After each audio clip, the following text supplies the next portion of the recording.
In this video, we'll see how a bad hard disk sounds like. I'm removing the hard disk from the laptop. I've already done that. I've already removed the screws and everything, so I'm just showing you this in short. I'll be using a SATA to USB adapter.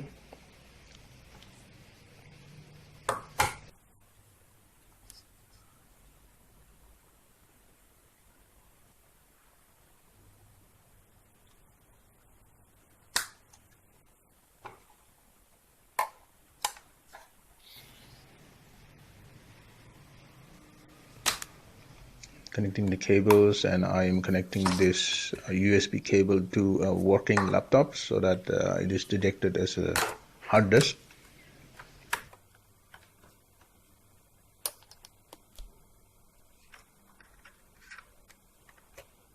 Now, since this hard disk is faulty, we should be able to hear clicking noise. Just listen carefully.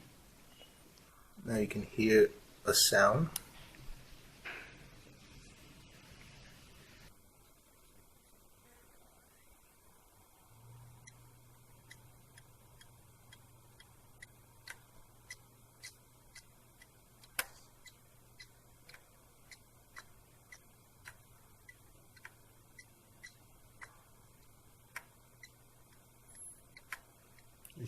So it's time to replace the hard disk. This is a hardware issue, and usually it's not repairable, sadly.